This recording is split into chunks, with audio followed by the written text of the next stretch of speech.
Une frappe au Liban peut-elle provoquer une crise bien plus vaste? À première vue, les explosions qui frappent le sud du Liban semblent s'inscrire dans la confrontation déjà connue entre Israël et le Hezbollah. Mais derrière ces opérations se cache une réalité beaucoup plus complexe, car au Moyen-Orient, les frontières entre les différents conflits sont devenues extrêmement difficiles à tracer. Une attaque au Liban peut avoir des conséquences en Iran. Une décision prise à Washington peut modifier le calcul de Tel Aviv. Une tension dans le Golfe peut faire grimper les prix de l'énergie à des milliers de kilomètres du champ de bataille. Et lorsqu'un acteur décide de répondre à une attaque, il doit désormais réfléchir non seulement à son adversaire direct, mais également aux réactions de plusieurs autres puissances. C'est cette mécanique dangereuse que nous allons analyser aujourd'hui. Bienvenue sur l'œil géopolitique. Depuis plusieurs mois, la frontière entre Israël et le Liban reste l'un des principaux foyers de tension du Moyen-Orient. Israël affirme vouloir empêcher le renforcement des capacités militaires du Hezbollah à proximité de son territoire. De son côté, le Hezbollah demeure l'un des principaux acteurs armés liés à l'Iran dans la région. Cette situation crée un équilibre extrêmement fragile. Chaque frappe peut être présentée comme une opération limitée, mais chaque opération envoie également un message. À Israël, elle permet de montrer que certaines capacités militaires considérées comme menaçantes peuvent être prises pour cible. Au Hezbollah, elle rappelle que toute reconstruction de ces infrastructures militaires peut entraîner une réponse. Et à Téhéran, le message est encore plus large. Israël veut démontrer qu'il est prêt à agir contre le réseau régional soutenu par la République islamique. C'est ici que la situation devient intéressante, car le véritable enjeu ne se limite pas au Liban. Il concerne directement le rapport de force entre Israël et l'Iran. Depuis des années, Téhéran a développé un réseau de partenaires et de groupes alliés dans plusieurs pays du Moyen-Orient. Cette stratégie permet à l'Iran d'étendre son influence sans nécessairement entrer directement dans une confrontation militaire permanente avec ses adversaires. Le Liban constitue une pièce importante de cette architecture. Mais il n'est pas la seule. L'Irak, la Syrie et le Yémen occupent également une place importante dans l'équilibre régional. Cela signifie qu'un conflit localisé peut rapidement devenir un problème régional. Imaginez un scénario simple. Israël frappe une position liée au Hezbollah. Le Hezbollah décide de répondre. Une nouvelle attaque provoque une réaction israélienne plus importante. Des groupes alliés à l'Iran dans d'autres pays peuvent alors décider d'intervenir. Les États-Unis pourraient renforcer leur présence militaire. L'Iran, à son tour, pourrait être obligé de revoir son dispositif défensif. En quelques jours, une crise initialement limitée pourrait donc multiplier les fronts. C'est précisément ce risque d'escalade en chaîne qui inquiète les observateurs. Mais pendant que les opérations militaires attirent les caméras, une autre bataille se joue à Washington. Aux États-Unis, toute perspective d'affrontement direct avec l'Iran pose une question fondamentale. Jusqu'où Washington est-il prêt à aller? La réponse n'est pas aussi simple qu'on pourrait le croire. Les États-Unis disposent d'une puissance militaire considérable dans la région et entretiennent une coopération stratégique étroite avec Israël.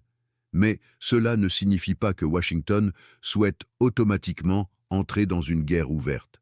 L'expérience américaine en Irak et en Afghanistan continue de peser lourdement dans les calculs politiques. Une nouvelle intervention au Moyen-Orient pourrait entraîner des coûts humains, financiers et diplomatiques considérables. Les responsables américains doivent donc trouver un équilibre particulièrement délicat. Ils doivent rassurer leurs alliés. Ils doivent préserver leur capacité de dissuasion. Mais ils doivent également éviter une situation dans laquelle une opération limitée déclencherait un conflit régional incontrôlable. Et c'est dans cet environnement que les informations concernant d'éventuelles fuites ou désaccords internes prennent une importance particulière. Lorsqu'une opération militaire repose sur la surprise, le secret devient une arme. Si des informations sensibles sont divulguées avant une opération, l'adversaire peut modifier ses positions, renforcer ses défenses ou déplacer certains équipements. Mais il faut ici faire une distinction essentielle. Une enquête concernant une éventuelle fuite ne signifie pas automatiquement qu'une opération militaire a été annulée ou retardée à cause de cette fuite. Il faut distinguer ce qui est confirmé de ce qui relève de l'interprétation. Cette prudence est fondamentale lorsqu'on analyse une crise géopolitique, car dans une période de tension, les rumeurs circulent souvent plus rapidement que les faits. Une information non vérifiée peut devenir virale en quelques heures, et une rumeur suffisamment répétée peut finir par être considérée comme une réalité. C'est justement pour cette raison que la guerre moderne ne se joue plus uniquement sur le terrain. Elle se joue également dans les médias. Elle se joue sur les réseaux sociaux. Elle se joue dans les déclarations des gouvernements. Et parfois même dans les informations volontairement ou involontairement divulguées. Le contrôle du récit devient donc une dimension stratégique à part entière. Pour Israël, il s'agit notamment de démontrer que ces opérations répondent à une logique de sécurité nationale. Pour l'Iran, il s'agit de montrer que les pressions extérieures ne suffisent pas à remettre en cause sa capacité d'action. Pour les États-Unis, l'objectif consiste à préserver leur crédibilité tout en évitant une nouvelle guerre de grande ampleur. 3 acteurs, 3 calculs, et un même espace géographique. Mais il existe un autre élément qui pourrait transformer une crise militaire en crise mondiale. L'énergie. Pour comprendre cette dimension, il faut regarder vers le Golfe. Le détroit d'Ormuz est l'un des passages maritimes les plus stratégiques de la planète.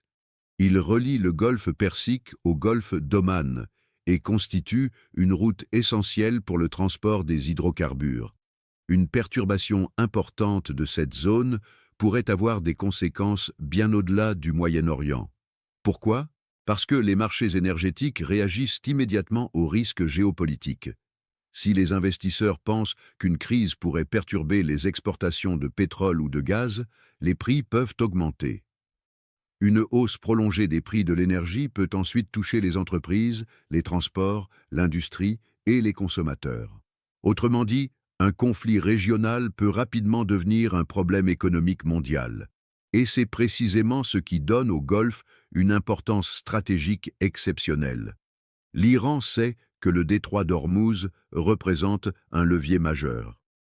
Les États-Unis savent également qu'une perturbation de cette route aurait des conséquences internationales. Les monarchies du Golfe, quant à elles, ont tout intérêt à éviter une confrontation généralisée. L'Arabie saoudite et les Émirats arabes unis cherchent depuis plusieurs années à diversifier leurs économies et à réduire progressivement leur dépendance aux hydrocarbures. Une crise régionale prolongée pourrait fragiliser ces ambitions. Mais le détroit d'Ormuz n'est pas le seul point vulnérable. Plus au sud, la mer Rouge constitue, elle aussi, une zone stratégique. Les attaques contre certains navires ont montré à quel point les tensions régionales peuvent perturber les routes commerciales internationales. Entre le golfe Persique, la mer Rouge et le canal de Suez, plusieurs passages essentiels relient l'Asie, le Moyen-Orient et l'Europe.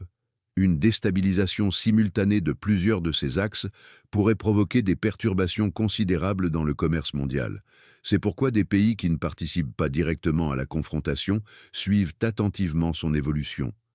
La Chine, par exemple, entretient des relations économiques importantes avec l'Iran, tout en ayant besoin d'un approvisionnement énergétique stable. L'Europe, de son côté, reste particulièrement exposée aux fluctuations des prix de l'énergie. La Russie observe également les conséquences potentielles d'une modification des flux énergétiques mondiaux. Ainsi, derrière une confrontation qui semble opposer principalement Israël, l'Iran et leurs partenaires, se trouve en réalité un ensemble beaucoup plus vaste d'intérêts internationaux. Mais revenons au terrain. L'un des espaces les plus importants dans cette équation est l'Irak. Sa position géographique en fait un carrefour entre l'Iran, la Syrie, le Golfe et la Méditerranée orientale. La présence de groupes armés proches de Téhéran ajoute une dimension supplémentaire à cette situation. Pour l'Iran, l'Irak constitue une profondeur stratégique importante. Pour les États-Unis, leur présence dans la région permet notamment de surveiller les activités de groupes armés et de protéger leurs forces et leurs intérêts. La Syrie constitue également une pièce centrale. Depuis le début de la guerre civile, le pays est devenu un espace où se croisent les intérêts de nombreuses puissances. La Russie y a développé une présence militaire importante. La Turquie possède ses propres intérêts sécuritaires dans le nord. L'Iran y a construit au fil des années des réseaux d'influence. Israël, de son côté, surveille attentivement toute présence militaire susceptible de renforcer ses adversaires à proximité de ses frontières. La Syrie représente donc bien plus qu'un simple territoire au milieu du conflit. Elle constitue un véritable carrefour stratégique. Et c'est précisément cette géographie qui rend toute escalade particulièrement dangereuse. Car plus les acteurs sont nombreux, plus le risque d'erreur de calcul augmente. Un gouvernement peut penser envoyer un message limité. Son adversaire peut interpréter cette action comme une déclaration beaucoup plus grave. Une réponse peut alors provoquer une nouvelle réponse. Et progressivement, une dynamique d'escalade peut s'installer. C'est le piège classique de la dissuasion. Chaque camp veut montrer qu'il est suffisamment fort pour empêcher l'autre d'aller trop loin.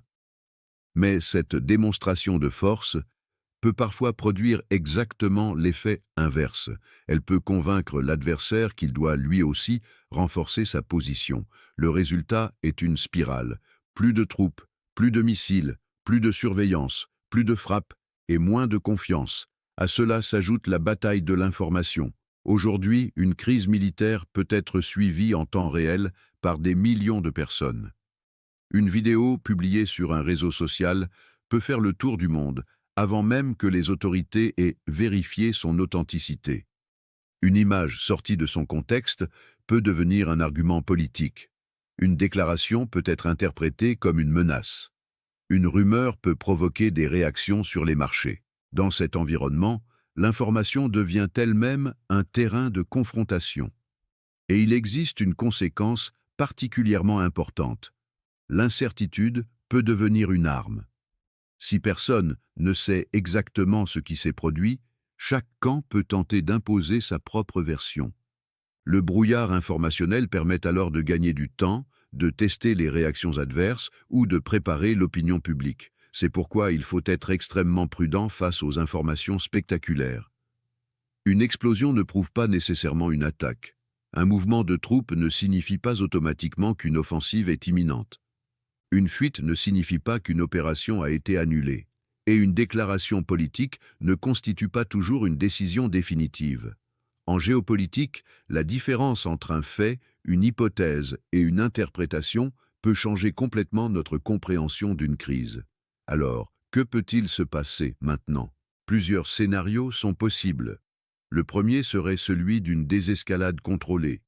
Les différents acteurs pourraient décider de limiter les frappes et de privilégier les canaux diplomatiques. Ce scénario ne réglerait pas les désaccords fondamentaux, mais il permettrait d'éviter une confrontation régionale directe. Le deuxième scénario serait celui d'une guerre de l'ombre prolongée. Des frappes limitées, des opérations clandestines, des pressions économiques, des attaques contre des infrastructures, des actions maritimes et une guerre permanente de l'information. Ce scénario pourrait durer longtemps sans déboucher sur une guerre totale, mais il conserverait un niveau de tension extrêmement élevé. Enfin, le troisième scénario serait le plus dangereux. Une escalade incontrôlée, une frappe particulièrement meurtrière, une erreur de calcul, une attaque contre une installation stratégique, ou encore une intervention directe d'une puissance majeure. Dans ce cas, plusieurs fronts pourraient s'ouvrir simultanément. Le Liban, la Syrie, l'Irak, le Golfe, la mer Rouge, et potentiellement d'autres espaces encore. Les conséquences seraient difficiles à prévoir. Les marchés énergétiques pourraient réagir brutalement. Les routes commerciales pourraient être perturbées. Les États-Unis pourraient renforcer leurs dispositifs militaires. Les pays européens seraient confrontés à de nouvelles pressions économiques et diplomatiques, et les populations civiles de la région seraient les premières à subir les conséquences d'une telle escalade. Voilà pourquoi la situation actuelle mérite d'être suivie avec attention. Il serait trop simple de présenter cette crise comme une confrontation entre deux pays. Ce qui se joue est beaucoup plus vaste. Israël cherche à empêcher l'émergence de menaces militaires à proximité de son territoire. L'Iran cherche à préserver son influence régionale et sa capacité de dissuasion. Le Hezbollah cherche à maintenir sa position dans un environnement extrêmement difficile. Les États-Unis cherchent à protéger leurs intérêts et leurs alliés sans nécessairement déclencher une nouvelle guerre majeure. Les monarchies du Golfe veulent préserver leur sécurité et leur développement économique. Et les grandes puissances comme la Chine et la Russie cherchent à protéger leurs propres intérêts dans un ordre international de plus en plus concurrentiel. Tout est donc connecté. Une frappe au Liban peut avoir une dimension iranienne. Une décision américaine peut avoir une conséquence israélienne. Une tension dans le Golfe peut avoir un impact sur l'économie européenne. Une attaque en mer Rouge peut modifier les routes commerciales mondiales. Et une simple information diffusée sur Internet peut influencer la perception de millions de personnes. C'est cela qui rend le Moyen-Orient si difficile à analyser. Il ne s'agit pas seulement de regarder où les bombes tombent. Il faut aussi regarder les alliances, les intérêts économiques, les routes énergétiques, les décisions diplomatiques, les mouvements militaires et surtout les réactions des différents acteurs. La question essentielle n'est donc peut-être pas de savoir si une nouvelle escalade est possible. Elle l'est. La véritable question est de savoir si les dirigeants concernés parviendront à maintenir suffisamment de contrôle pour empêcher cette escalade de devenir incontrôlable. Car dans une région où plusieurs puissances disposent de moyens militaires considérables et où les lignes rouges sont nombreuses, une erreur peut coûter extrêmement cher. Le Moyen-Orient se trouve ainsi face à un équilibre fragile, un équilibre dans lequel chacun cherche à renforcer sa position sans déclencher la catastrophe. Et c'est probablement cette bataille silencieuse pour la dissuasion, l'influence et le contrôle de l'escalade qui déterminera la prochaine étape. Une chose est certaine, le prochain événement majeur ne devra pas être analysé isolément. Il faudra regarder ce qu'il déclenche, qui répond, qui se mobilise, qui recule, et surtout, qui profite du changement d'équilibre. C'est seulement en observant l'ensemble de ces mouvements que l'on pourra comprendre vers quoi se dirige réellement la région. Si cette analyse vous a permis de mieux comprendre les enjeux derrière les tensions entre Israël, l'Iran, le Hezbollah et les États-Unis, dites-nous dans les commentaires quel scénario vous paraît aujourd'hui le plus probable. Et si vous appréciez les analyses géopolitiques fondées sur les faits, les rapports de force et les enjeux internationaux, abonnez-vous à l'Huile Géopolitique. Ici, nous ne nous contentons pas de regarder les événements. Nous cherchons à comprendre ce qu'ils signifient. À très bientôt pour une nouvelle analyse.